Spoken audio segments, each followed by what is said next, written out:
Salam semuanya. Ya, puji Tuhan saudara, kita bisa kembali lagi bersekutu di tempat ini. Ya, nah saudara, kita akan dengarkan firman Allah dengan tema Roh Kudus menjadikan kita jadi saksi. Ya, nah saudara, ini perlu kita perhatikan ya. Saudara, salah satu tujuan Roh Kudus itu tinggal dalam kita, ya, supaya kita menjadi saksi. Nah saudara, kita akan belajar tentang bagaimana pentingnya menjadi saksi, ya, pentingnya menjadi saksi. Nah kita mulai baca dulu dalam Kisah Para Rasul pasal 1 ayat 6 sampai dengan 11. Kita baca berganti-gantian. Yang pria nanti baca ayat 6, ayat yang berangka genap ya. Nanti ayat selanjutnya wanita ayat 7 ya. Nah kita baca pria pertama, baru nanti wanita. 1, 2, 3. Maka bertanyalah mereka yang berkumpul di situ, Tuhan, maukah Engkau pada masa ini memulihkan kerajaan bagi Israel? Jawabnya, engkau tidak perlu mengetahui masa dan waktu yang ditetapkan Bapa sendiri menurut kuasanya. Tetapi kamu akan menerima kuasa kalau Roh Kudus turun ke atas kamu, dan kamu akan menjadi saksiku di Yerusalem dan di seluruh Yudea dan sampai Samaria dan sampai ke bumi. Sesudah ia mengatakan demikian, berangkatlah ia disaksikan oleh mereka dari Ketika mereka sedang menatap langit, waktu ia naik itu, tiba-tiba berdirilah 2 orang yang berpakaian putih dekat mereka. dan berkata kepada mereka, hai orang-orang Galilea, mengapakah kamu berdiri melihat ke langit? Yesus ini yang surga meninggalkan kamu akan datang kembali dengan cara yang sama seperti kamu melihat dia naik ke surga. Ya, saudara, perikop yang kita barusan baca, ya ini ini di mana pada saat itu Yesus sedang saat-saat di mana Yesus mau naik ke surga. Artinya dia meninggalkan bumi, pekerjaannya sudah selesai, lalu saudara dia mau naik ke surga. Nah, saudara, perikop ini adalah salah satu perikop yang sangat penting karena ini merupakan pesan-pesan Yesus terakhir. Ya, ini adalah merupakan pesan-pesan Yesus terakhir. Tentu kalau dia mau pulang ke surga, dia mau kembali ke surga, maka pasti dia akan menyampaikan pesan-pesan yang sangat penting. Ya, saudara, apa yang menjadi pesan Yesus terakhir sebelum dia naik ke surga? Nah, saudara, kita bisa melihat di sini, ya, saudara, kita lihat di sini bahwa Tuhan Yesus menekankan tentang penyertaan Roh Kudus. Itu pertama, bahwa Roh Kudus akan turun. Dan poin yang kedua, yaitu bahwa engkau akan menjadi saksiku. Ya. Saudara, itu yang menjadi pokok utama yang dibicarakan Yesus sebelum dia naik ke surga. Jadi ini adalah merupakan pesan dari firman Allah yang begitu penting bagi kita sebagai Kristen, sebagai orang percaya, sebagai gereja. Nah saudara, jangan sampai pesan ini kita lupakan. Ya. Nah saudara, apa pesan itu? Yang pertama tadi saya katakan bahwa dia menekankan bahwa Roh Kudus akan turun. Ya. Saudara, saya akan baca pada kita di dalam ayat 8. Tetapi kamu akan menerima kuasa kalau Roh Kudus turun ke atas kamu. Dan kamu akan menjadi saksiku di Yerusalem dan di seluruh Yudea dan Samaria dan sampai ke ujung bumi. Jadi saudara perhatikan dalam ayat 8, Tuhan Yesus berkata kamu akan menerima kuasa kalau Roh Kudus turun ke atas kamu. Nah saudara, ini adalah penekanan utama tentang apa yang akan menyertai gereja, apa yang akan menyertai saudara dan saya, umat Tuhan, setelah Yesus naik ke sorga. Ini hal yang sangat penting, bahwa ada Roh Kudus yang menyertai kita. Ada Roh Kudus yang akan turun, dia akan menyertai kita selama-lamanya. Ya. Kemarin saya sempat mengajarkan bahwa setiap orang percaya pasti menerima Roh Kudus. Setiap orang percaya dia dibaptis oleh Roh Kudus. Itu tidak ada jarak, ya. Ketika orang percaya itu langsung terima Roh Kudus. Ketika saudara percaya Yesus, itu tidak perlu menunggu. Ya, saudara pada saat itu percaya, sekalian Anda sudah terima Roh Kudus. Mau saudara pada waktu itu merinding atau tidak, menangis atau tidak, jatuh atau tidak karena didoakan orang, itu nggak persoalan. Ya, jangan pernah saudara menerima Roh Kudus itu karena pikiran saudara berkata, wah karena saya ditompang tangan, karena saya didoakan. Tidak. Saudara terima Roh Kudus bukan karena orang berdoa terhadap saudara, bukan karena orang menumpang tangan pada saudara, tapi itu karena saudara percaya. Jadi penyebab Roh Kudus itu kita terima itu adalah karena iman saudara. Ketika saudara iman pada Yesus, percaya pada Yesus, maka saudara pada saat itu saudara menerima Roh Kudus. Saudara dibaptis dengan Roh Kudus. Ya, kemarin kita sudah baca ayatnya. Di mana kemarin? Efesus pasal 1 ayat berapa kemarin? Dan kamu juga ketika kamu percaya, kamu dimateraikan oleh Roh Kudus.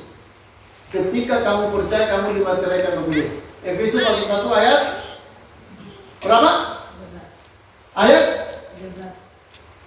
13. Ya, jadi saudara, kita sudah terima Roh Kudus. Jadi itu adalah pernyataan atau pesan Yesus bagi kita gereja sebelum dia naik ke surga. Jadi ini pesan penting. Jangan sampai orang Kristen percaya Yesus tapi tidak yakin akan Roh Kudus dalam kehidupannya. Nah saudara, jadi itu poin yang pertama. Tapi yang kita pelajari di sini yaitu hal mengenai saksi. Karena kita udah lewat tentang Roh Kudus, kita udah lewat pelajaran itu. Nah sekarang kita mau belajar tentang bagaimana apa mengenai saksi Kristus.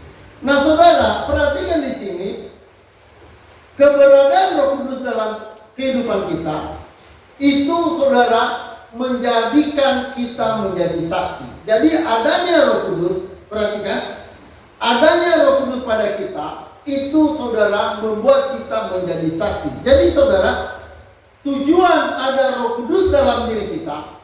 Kenapa Allah menjanjikan Roh Kudus? Itu tujuannya supaya jadi saksi. Jadi bukan semacam kita supaya memiliki kuasa yang besar. Banyak orang-orang yang kerjanya hanya mencari kuasa Roh Kudus. Saudara, kuasa Roh Kudus itu bukanlah sebuah kuasa besar menjadikan kita menjadi seorang sakti, menjadikan kita menjadi orang yang sangat diurapi. Tidak. Bukan itu tujuan Roh Kudus. Tujuan Roh Kudus ada pada kita supaya kita jadi saksi. Maka dikatakan di sini, ya,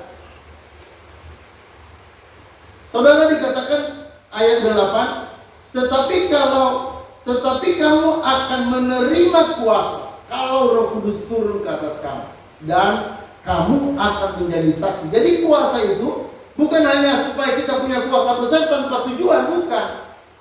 Kuasa itu tujuannya supaya menjadi saksi. Jadi saudara, ini harus disadari. Bukan supaya saudara bisa berdoa lama-lama, bukan supaya saudara bisa menari-nari atau waktu didoakan goncang-goncang. Bukan itu. Itu bukan tujuan Roh Kudus ada dalam hidup kita. Tujuan Roh Kudus ada pada kita supaya kita punya kuasa untuk menjadi saksi. Jadi saudara, betapa pentingnya menjadi saksi. Kenapa? Karena saudara, sampai Allah memberikan Roh Kudus pada kita. Artinya sampai Roh Kudus menyertai kita, itu artinya bahwa Tuhan mau kita jadi saksi, mau kita menjadi pemberita Injil. Persoalannya hari ini banyak orang kita bukan menjadi pemberita Injil, bukan menjadi saksi, Tapi banyak orang Kristen hanya mau mencari berkat. Itu masalah. Saudara, banyak orang Kristen yang bergumul pada masalah-masalah kehidupannya. Bukan bergumul menjadi saksi itu bagaimana? Bagaimana saya bisa menyampaikan Injil pada orang lain di sekitar saya? Saudara, panggilan menjadi saksi ini adalah panggilan untuk semua orang percaya. Ini bukan panggilan hanya untuk pendeta. Ya. Bukan panggilan hanya untuk majelis. Ini panggilan atau perintah untuk setiap orang percaya. Kalau saudara adalah orang percaya, saudara harus menjadi saksi. Jadi saudara, itulah keberadaan Roh Kudus. Hari ini banyak orang saudara, dia dengan Roh Kudus ini malah mereka mencari hal-hal yang spektakuler. Ya, ada orang-orang yang saudara berharap Roh Kudus ada supaya dia bisa hebat mengusir setan, supaya dia bisa berdoa untuk orang sakit lalu orang sakit sembuh. Saudara, itu salah. Bukan itu tujuan Roh Kudus ada dalam hidup kita. Bukan untuk bisa kita menyembuhkan orang sakit. Ya, seperti dukun. Saudara, tujuan Roh Kudus ada bukan supaya kita jadi orang hebat menyembuhkan orang sakit, membangkitkan orang mati, bukan. Bukan itu tujuannya. Tujuan Roh Kudus ada pada kita supaya saudara menjadi saksi. Bukan untuk saudara bisa menyembuhkan orang sakit, bukan. Memang ada orang-orang yang disembuhkan Tuhan dalam pemberitaan Injil. Tapi itu perhatikan baik-baik saudara, itu bukan tujuannya. Makanya saudara, saya melihat orang-orang yang begitu luar biasa mengikuti pendeta-pendeta yang besar yang punya kuasa untuk menyembuhkan orang sakit. Saudara, saya tidak terpesona melihat hal seperti itu. Kenapa? Saya selalu bertanya di dalamnya, adakah pemberitaan Injil? Ya. Apakah dalamnya ada pemberitaan tentang Yesus, bahwa Yesus adalah Tuhan dan Juru Selamat, bahwa Yesus telah mati untuk dosa-dosa kita, bahwa saudara yang percaya akan diampuni dosanya dan kamu akan memiliki hidup yang kekal? Apakah ada berita begitu? Kalau itu hanya kesembuhan melulu, itu tidak ada gunanya. Itu sama seperti dukun menyembuhkan orang sakit. Jadi pendeta kalau kerjanya hanya menyembuhkan orang sakit, hanya cari urapan kuasa Roh Kudus, itu sama dengan dukun. Tidak ada bedanya. Makanya terus saya sudah meninggalkan cara pelayanan kesembuhan buat orang sakit. Saya sudah tinggalkan pelayanan itu, saudara. Saya nggak mau lagi melakukan pelayanan. Dulu saya kemana-mana itu mendoakan orang sakit. Jadi saya cari orang kemana, siapa yang sakit di sini? Lalu ada tetangga-tetangga datang. Ya, lalu saya doakan. Coba, bagaimana apa yang kamu alami? Ada yang stroke itu, saudara, berapa lama dia stroke? Bisa angkat tangan. Bahkan bukan hanya angkat tangan, saya bilang ada cerek itu, ada teko air itu yang ada isinya. Diangkat bisa diangkat, saudara.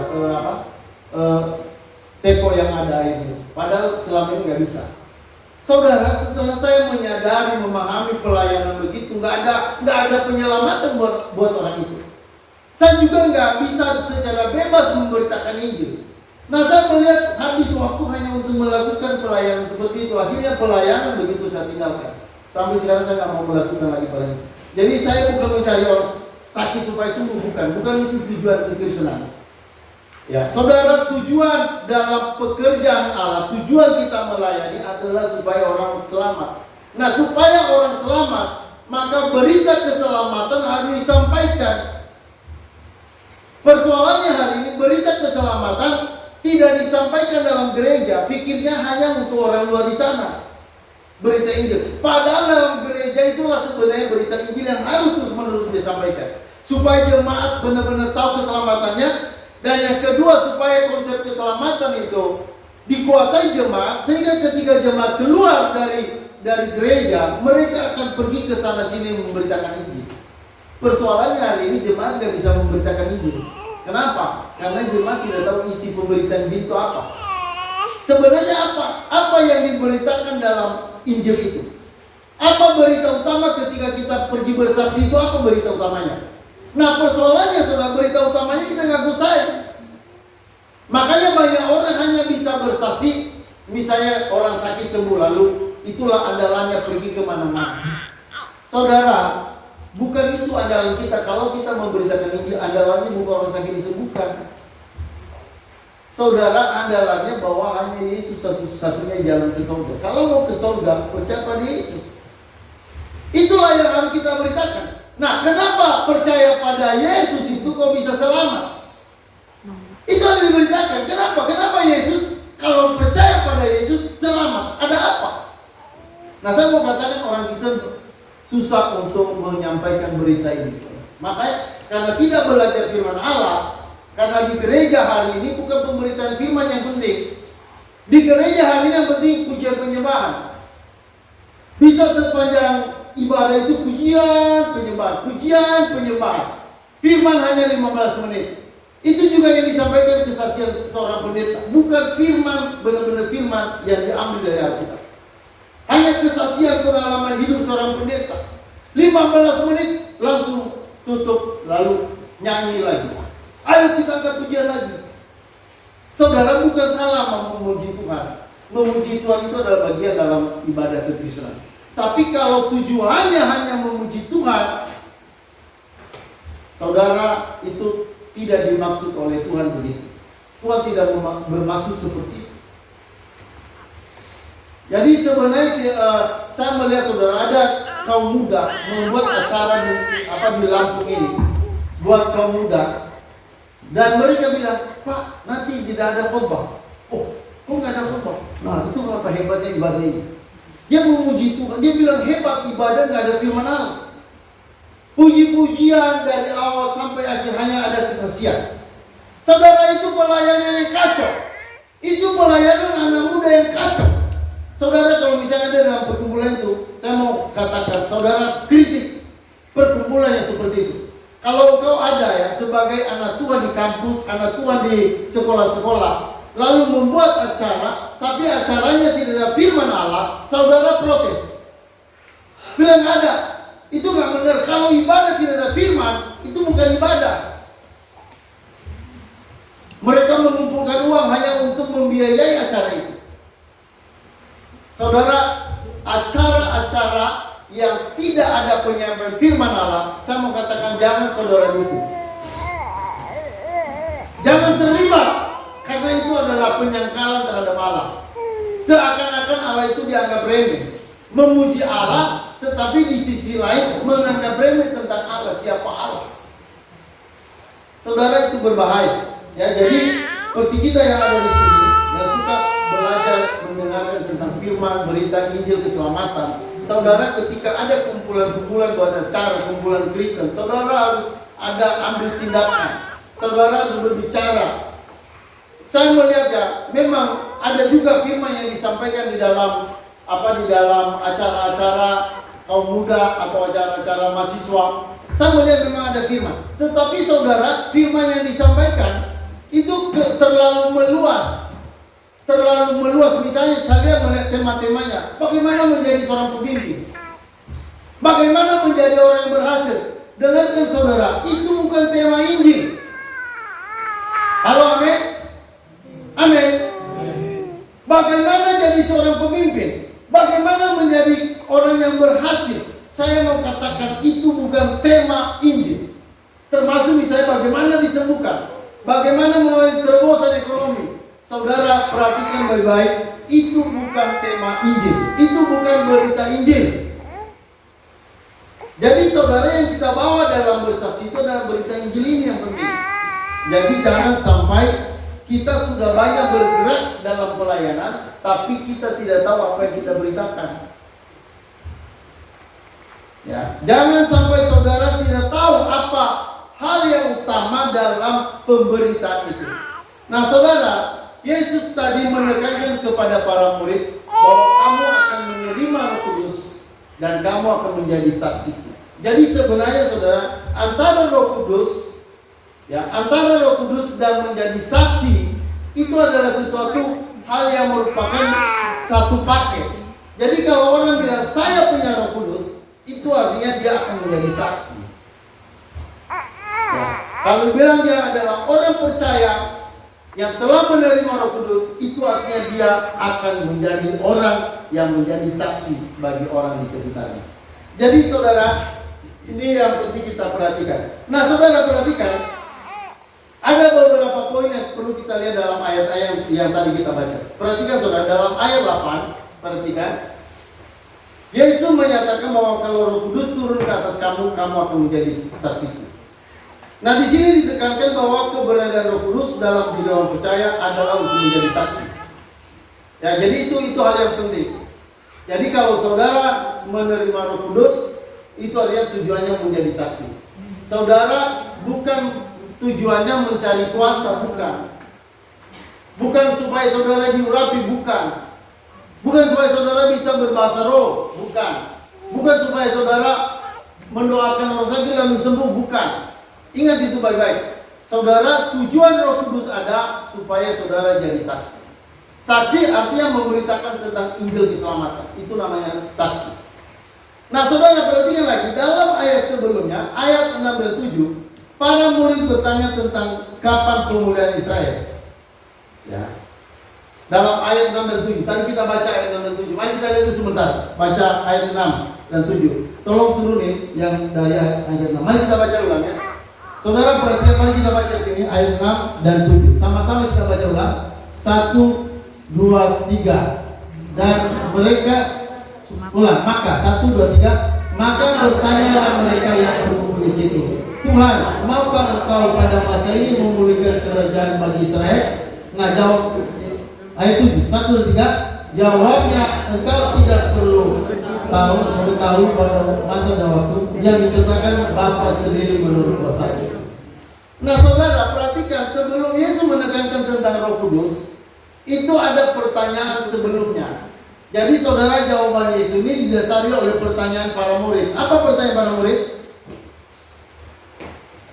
Saudara, apa pertanyaan murid di sini? Para murid bertanya apa? Tentang apa? Ya, tentang kapan pemulihan Israel. Jadi saudara, ketika para murid bertanya begitu, Yesus menjawab, itu tidak perlu kamu tahu kapan. Tapi saudara, dalam diri Yesus ditekankan kepada para murid bahwa kamu akan menerima kuasa kalau Roh Kudus turun ke atas kamu dan kamu jadi saksi. Jadi saudara perhatikan baik-baik, pertanyaan para murid ini menunjukkan dalam pikiran mereka itu ada apa? Apa yang ada dalam pikiran para murid? Saudara, dalam pikiran para murid itu bagaimana supaya ada pemulihan ekonomi, pemulihan politik, pemulihan bangsa mereka. Saudara, mereka maunya, perhatikan, yang mereka mau itu bagaimana bangsanya itu memiliki seorang raja. Jadi mereka pikir Yesus ini cocok jadi seorang raja.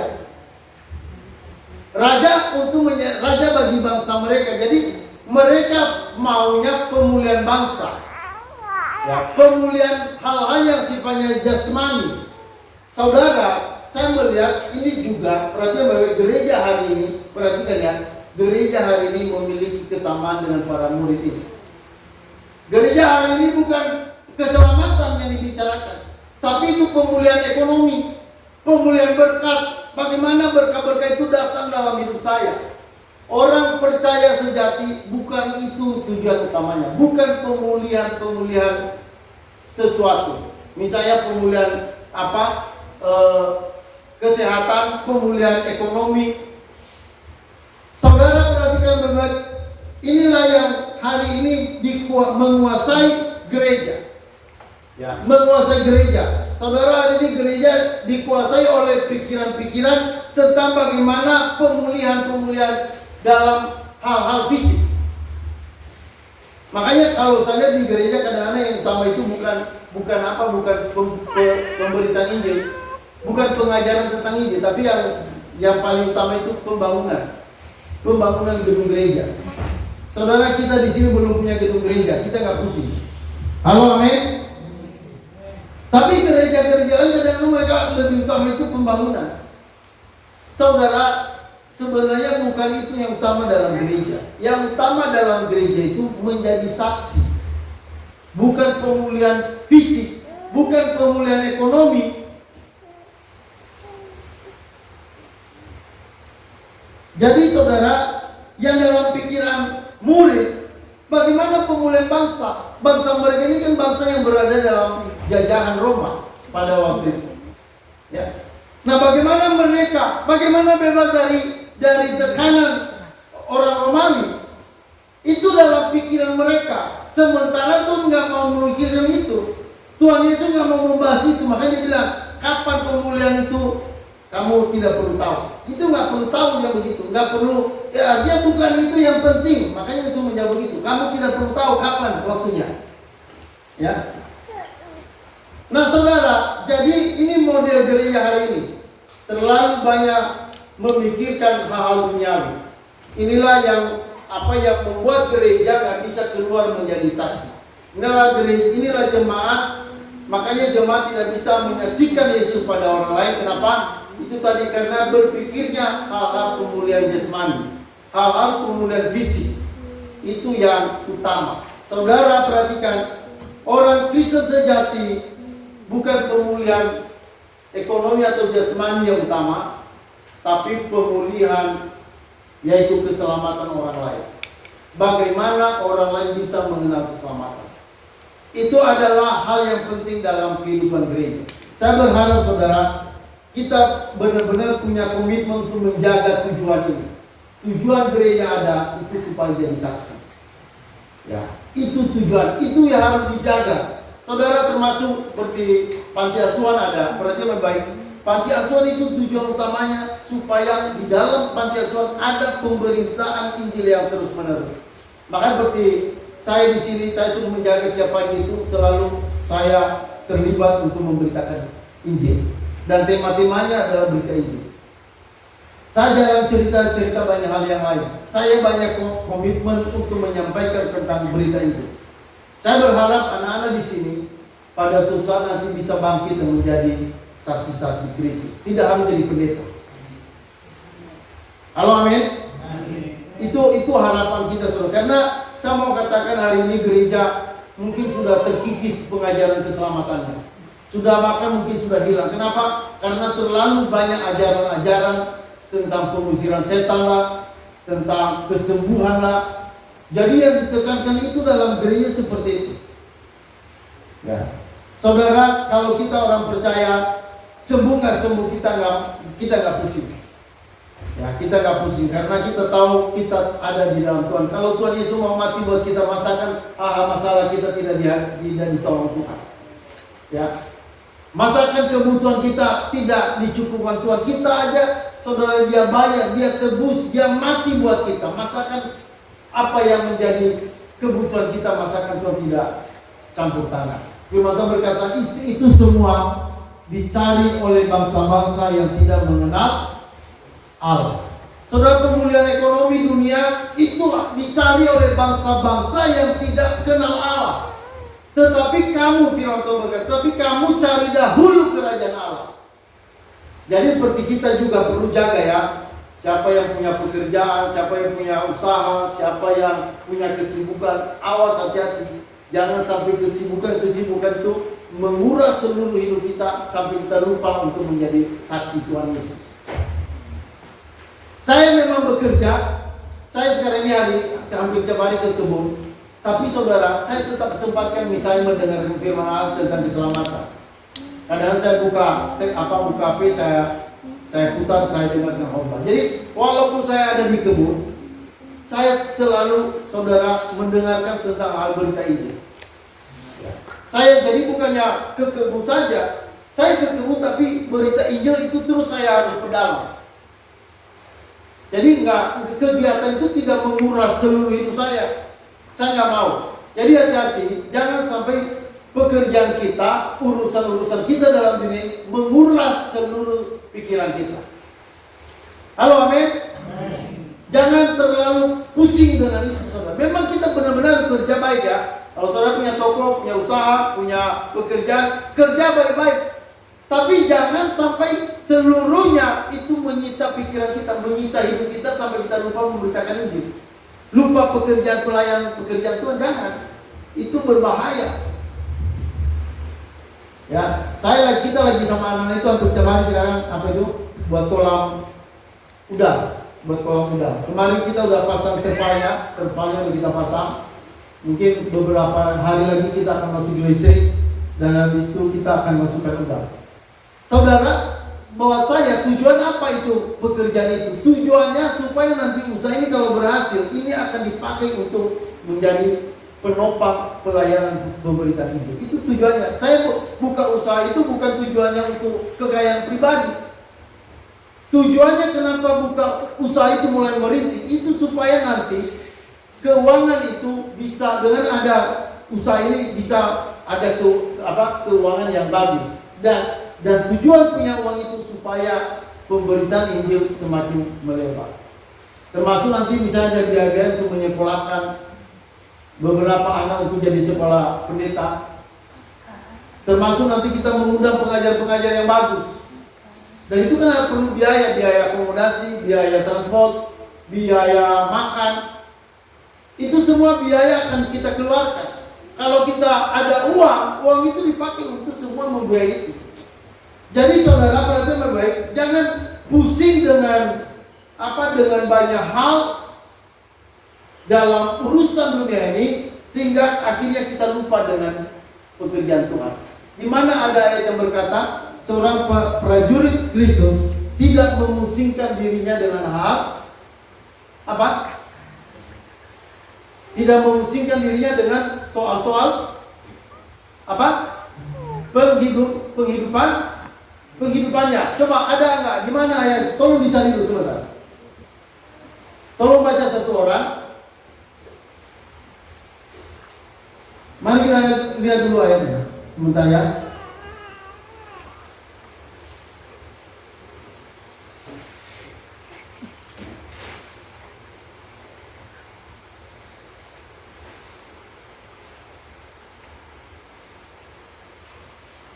Dua Timotius, coba 2 Timotius pasal 2 ya. Tolong baca di sini 2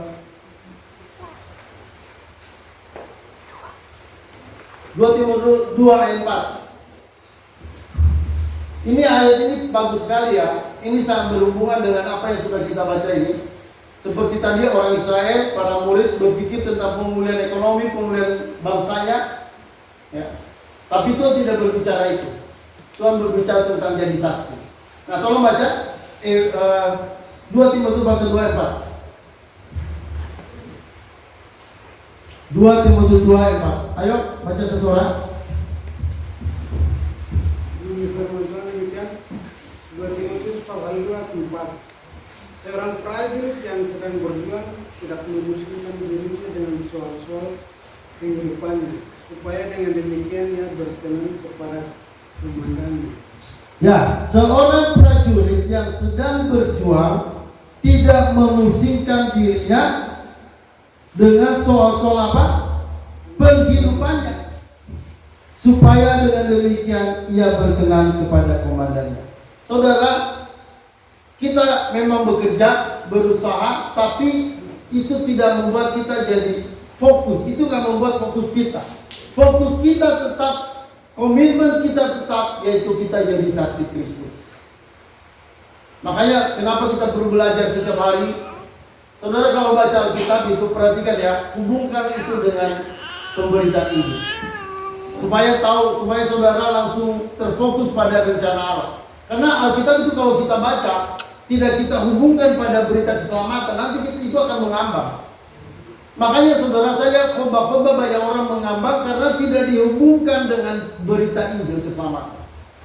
Semua khotbah-khotbah yang tidak ada hubungannya dengan keselamatan itu sebenarnya tidak terlalu penting. Ya. Makanya saudara, mari kita jangan pusing dengan segala hal-hal tentang kehidupan kita, tapi biarlah seluruh kehidupan kita fokuskan pada bagaimana kita bisa memberitakan Injil. Termasuk bagaimana mendukung pelayanan pemberitaan Injil. Karena pelayanan pemberitaan Injil ini saudara, ada orang dipakai Tuhan untuk keliling mengajar. Itu butuh biaya. Terus terang seperti saya ini sebenarnya saya kepingin mau keliling kemana-mana. Tapi saya harus menunggu waktunya, ada dukungan finansial untuk bisa membiayai kemana-mana perjalanan itu. Saya lagi berdoa sama Tuhan supaya saya bisa kemana-mana ke daerah-daerah ya, untuk bisa memberitakan Injil. Bukan masalah, kita bukan pikirannya pada soal-soal kehidupan kita. Nah, saudara, jadi perhatikan, jangan seperti para murid yang memikirkan pemulihan pemulihan jasmani, pemulihan bangsanya, supaya bangsanya terbebas dari penjajahan. Bukan itu tujuan dari bukan itu sasaran atau tujuan dalam kekristenan kita. Tujuan kekristenan kita bagaimana kita bisa menjadi saksi. Ya. Oke, lanjut saudara. Jadi mari kita hindari hal-hal yang menghalangi kita untuk memberitakan Injil. Ingat baik-baik tujuan utama Roh Kudus ada, yaitu supaya jadi saksi. Lanjut saudara, perhatikan baik-baik. Jadi saya ulang, dalam ayat sebelumnya, ayat 6 dan 7, para murid bertanya tentang kapan pemulihan Israel. Artinya bahwa para murid berpikir tentang pemulihan bangsanya agar menjadi bangsanya hebat. Nah, itu yang menjadi perjuangan dalam jiwanya para murid Yesus. Tentu ketika mereka dengarkan apa kata Yesus, tentu itu berubah. Itu merubah paradigma. Nah, saudara, selanjutnya, dan Yesus menjawab, kapan pemulihan itu tidak perlu kamu tahu. Lalu Yesus menekankan, kalau Roh Kudus turun ke atas kamu, kamu akan menjadi saksiku. Jadi bagi Yesus yang penting adalah pemberitaan Injil, bukan pemulihan bangsa. Ya. Hari ini orang Kristen atau gereja lebih tertuju pada pemulihan ekonomi, politik, keuangan, kesehatan, dan lain-lain daripada memberitakan Injil. Saudara, yang kedua, sementara Tuhan menekankan betapa pentingnya untuk menjadi saksi atau memberitakan Injil, lalu saudara perhatikan baik-baik bagaimana pentingnya saksi itu. Di sini kita melihat dalam Matius, ya, Matius pasal 28 ayat 19 sampai 20, Tuhan menyuruh untuk pergi menjadikan bangsa murid. Ya, kita baca dulu sebentar dalam Matius 28 ayat 19 sampai 20. Ini ada hubungannya dengan Matius Kisah Rasul 1 ayat 8 tadi. Di sini kita diperintahkan untuk pergi. Jadi ini ada sebuah proyek ke depan, yaitu bagaimana kita bisa pergi memberitakan ini. Oke, sama-sama kita baca dulu ayat ini. 1, 2, 3. Karena itu pergilah, jadikanlah semua bangsa muridku, dan baptislah mereka dalam nama Bapa dan Anak dan Roh Kudus, dan ajarkanlah mereka melakukan segala sesuatu yang telah kuperintahkan padanya. Dan ketahuilah, aku menyertai kamu senantiasa sampai pada akhir zaman. Ini saudara, sama ini konteksnya Yesus saja mau naik ke surga. Nah saudara, Matius menulis, juga Lukas menulis. Yang Kisah Rasul tadi adalah tulisan Lukas. Lukas begitu jelas menekankan tentang Roh Kudus itu supaya menjadi saksi.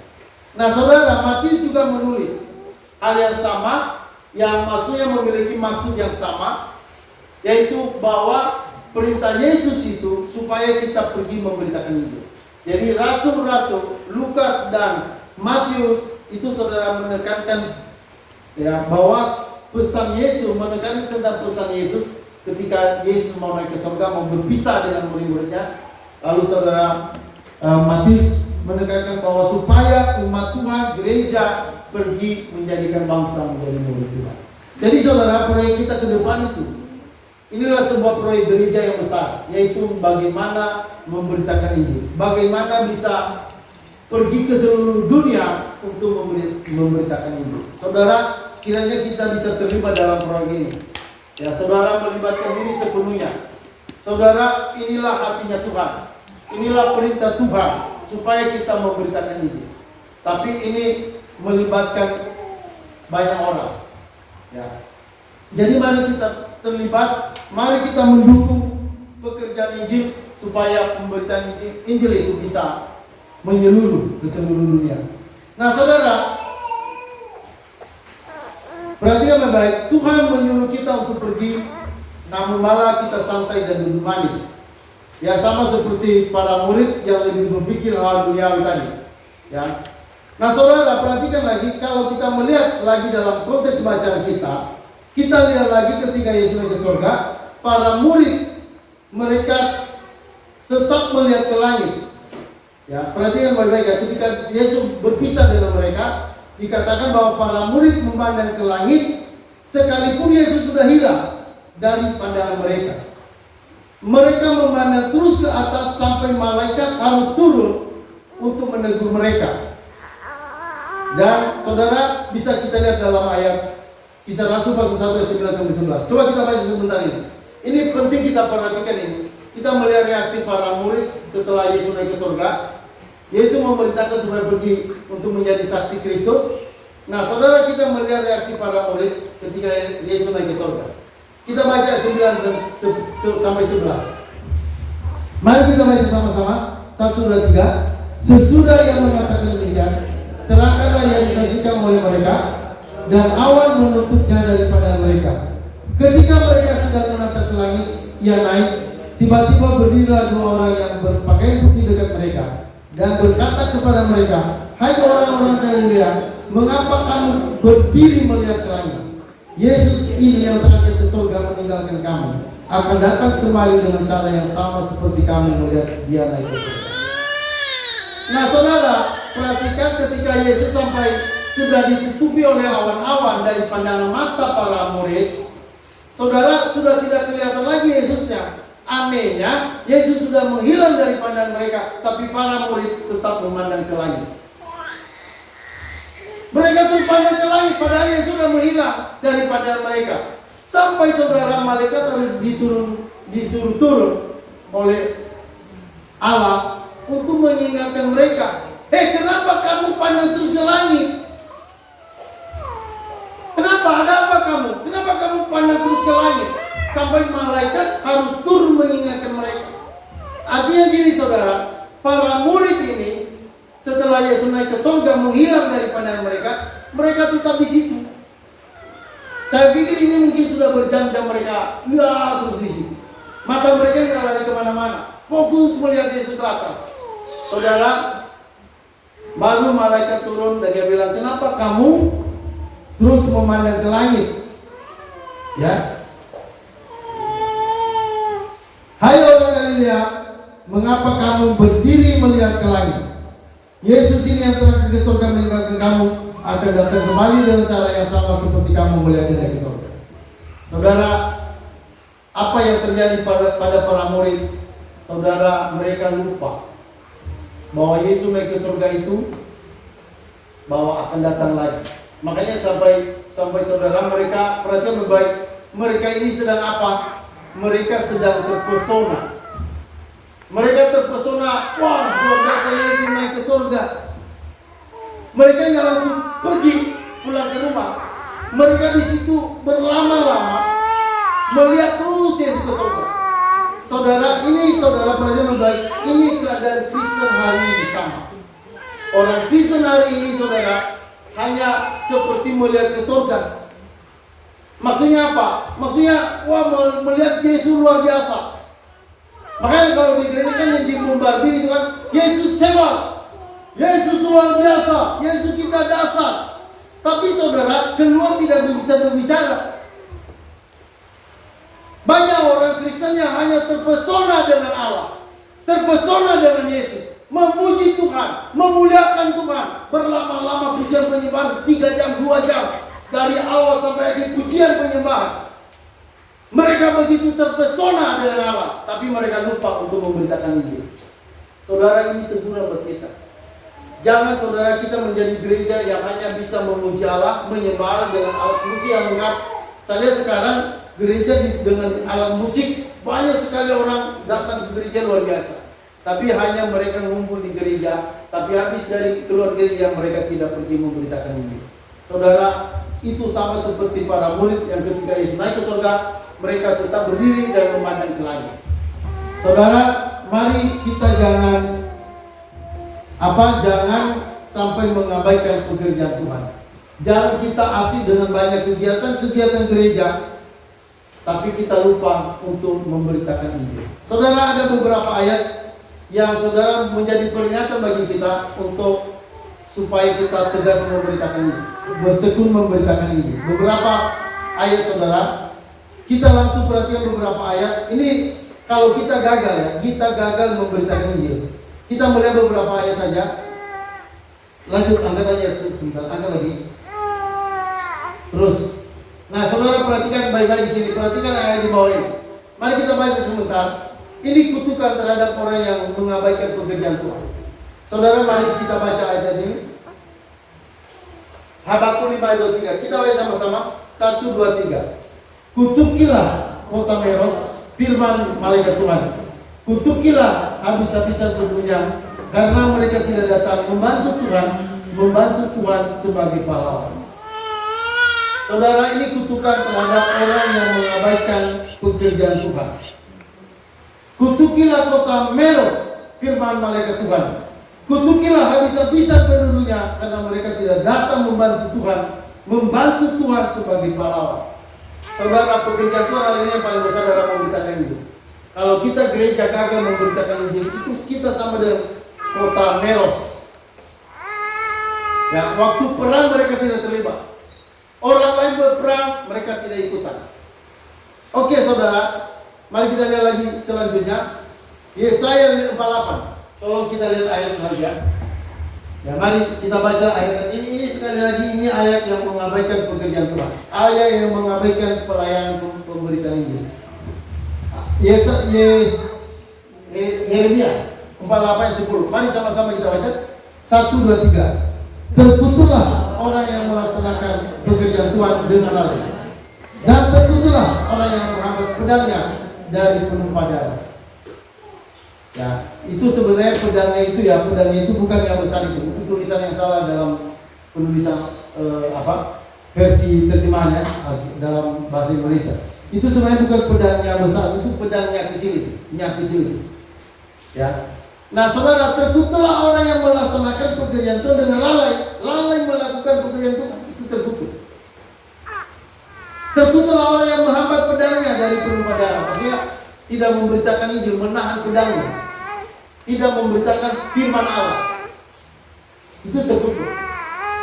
Ya, oke, lanjut lagi, saudara, dalam Yeskiel 3:18. Ini saya mencoba mengingat ayat ini supaya saudara serius terhadap pemberitaan Injil. Kita Kristen harus lebih sungguh-sungguh untuk memberitakan Injil. Mari sama-sama kita baca. 1, 2, 3. Kalau aku berfirman pada orang jahat, engkau pasti dihukum mati, dan engkau tidak memperingatkan dia, atau tidak berkata apa-apa untuk memperingatkannya orang jahat itu dari hidupnya yang jahat, supaya tetap hidup.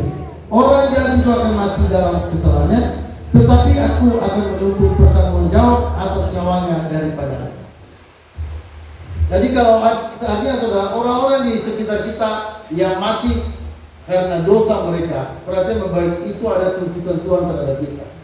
Tuhan minta tanggung jawab kita terhadap orang-orang di sekitar kita. Kalau mereka mati dalam dosa, kita tidak memberitakan Injil pada mereka, Allah menuntut kita. Jadi betapa pentingnya pemberitaan Injil itu. Jadi rupanya keselamatan ini, saudara, Allah memberikan kita keselamatan. Rupanya keselamatan itu tidak berhenti hanya untuk diri kita. Keselamatan itu harus kita beritakan kepada orang lain. Ini pekerjaan gereja, ini pekerjaan umat Tuhan. Saya mau katakan, ini bukan pekerjaan seorang pendeta, ini pekerjaan setiap orang percaya. Kalau saudara sadar sudah terima Roh Kudus, itu artinya Anda seorang pemberita Injil. Halo, amin. Dan saudara, terakhir perhatian baik, yang terakhir, ya, bukan lanjut angka lagi. Karena Tuhan, perhatian saudara, Tuhan mau memakai kita sebagai alatnya. Ini perlu perhatikan, dan itu merupakan kehormatan bagi kita. Tuhan bisa memberitakan Injil sendiri, saudara. Tanpa kita Tuhan bisa. Dia juga bisa memberitakan Injil melalui malaikat. Tuhan juga bisa memakai malaikat. Tetapi perhatian baik, tetapi Ia tetap mau memakai kita orang yang berdosa sebagai alatnya. Ini tidak boleh kita anggap sebagai suatu beban yang memberatkan, tapi sebagai suatu kehormatan. Perhatian baik saudara, kita memberitakan Injil itu karena Tuhan mau memakai kita. Kenapa nggak malaikat? Kenapa nggak Tuhan sendiri? Kan bisa. Tapi Tuhan tidak mau begitu. Saudara, Dia mau memakai kita. Dan kalau Tuhan memakai kita, itu artinya kehormatan buat kita. Tuhan bisa mengajak kita untuk terlibat dalam keselamatan untuk keselamatan yang Allah sediakan bagi banyak orang. Jadi saudara perhatikan, marilah kita mengambil bagian dalam menjadi saksi Tuhan. Jangan pernah abaikan, termasuk dalam pengajaran selama minggu, sekolah minggu harus menekankan tentang berita keselamatan. Ya, karena itu dasar anak-anak itu tentang keselamatan. Ya, memang saudara dalam Alkitab banyak hal yang bisa diceritakan, tetapi perhatikan semua itu ada hubungannya dengan keselamatan. Semua cerita dalam Alkitab pasti ujungnya adalah keselamatan. Jadi itu harus terus saudara kita sampaikan. Berita keselamatan itu harus kita sampaikan kemana-mana. Itu tujuan dari Roh Kudus ada dalam kehidupan kita. Oke, itu aja firman Tuhan yang kita bisa dengarkan pada saat ini.